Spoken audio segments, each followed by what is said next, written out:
don't know about you, but I have a Christmas to-do list. For many of us, we have a Christmas to-do list. There's all the things we have to get done before Christmas Day, or maybe even for some of us by Christmas Eve, or even earlier than that, maybe a party we got to go to. So there's the parties we have to attend, there's the presents we have to buy, there's the presents we have to wrap, there's the traditions that we have to make sure we do. Maybe you cut down a tree or you do things a certain way, and there's all the stuff that often keeps us pretty busy in this Christmas season. And I don't think anything represents the busyness of this season better than a mall, which is where I am right now. And for many of us, that busyness allows us to miss opportunities. It puts barriers for the opportunity to connect deeper with one another, to maybe share love and be present more in this season with those that we love the most. And so we've been doing this series at the Belong Collective called Christmas To-Do List, where we're kind of like marking out certain things on our to-do list and saying, what if we did that? Yeah, that maybe has to get done, but we also did not miss the opportunity to connect deeper as we do that with this other principle or this other value. And I don't know about you, but on my to-do list, I have to see the Christmas lights. And I don't know, maybe it's the Christmas lights on the tree. You put up those Christmas lights and then you're really excited to like see them every night when they click on if you have them on a timer, or maybe it's the lights outside your house, or maybe it's like a professional light display that you go to, or maybe you have that one neighborhood in your community that you're like, I gotta go to that neighborhood every year because that neighborhood has the best lights. Or maybe it's that neighbor, or maybe you are that neighbor who has like 100 Santa Clauses on their lawn, and you drive by and you laugh at how tacky it is, but you still want to see it every single year. For some reason, lights are really important to us. We do it every year. Estimates say that 150 million light sets are sold every year in America. That's crazy, 150 million light sets. And the world's largest Christmas light display has 1.2 million LED bulbs. 1.2 million. Many of us love seeing the lights.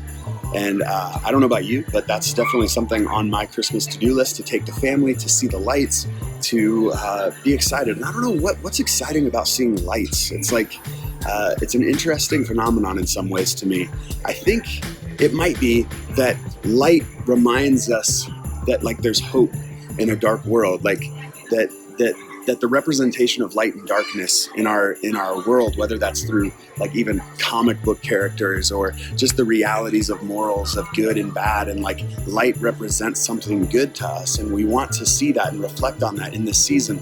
And there's this interesting reality that Jesus declares, I am the light of the world. And there's this popular worship song that says, light of the world, you step down into darkness. And it's the idea that the light of the world, Jesus, comes down into darkness, into the human experience, into the dark reality of the human experience and the dark reality of the powers of this particular world, and shines light into this place. This is what we celebrate on Christmas. We celebrate the nativity, light coming into darkness. And what's so crazy about that is this light comes into darkness, and these two teenagers are responsible for like taking care of this light of the world. Like imagine that responsibility if you are Mary or Joseph as a teenager, to be holding in your hands the light of the world, to be taking care of the light of the world. Why would God entrust the light of the world to such a lowly individual? It might be because for them, they could see the light for what it was. They could see it for the hope that it was, because they were in such desperate need of hope themselves.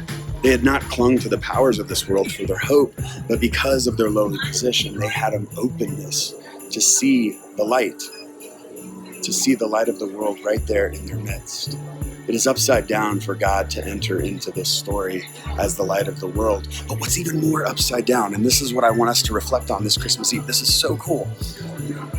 It's even more upside down for Jesus to then declare that you are the light of the world.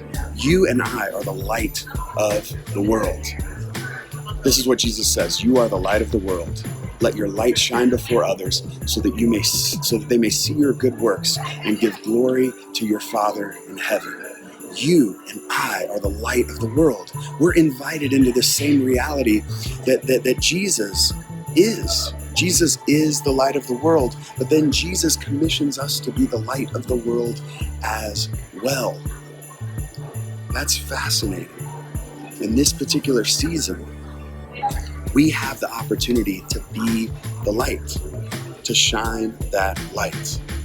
Let's not miss that opportunity because our to-do lists or because the rush or because the awkward family connections. We can still be light in this time, in this season. Let's do that. Let's step into that role, into that place that we've been invited to participate in. So may you come to know the light of the world greater in this Christmas season. Come to know Jesus greater in this season. And may you be the light of the world in this Christmas season. And may your deeds shine grace and goodness toward others. Merry Christmas.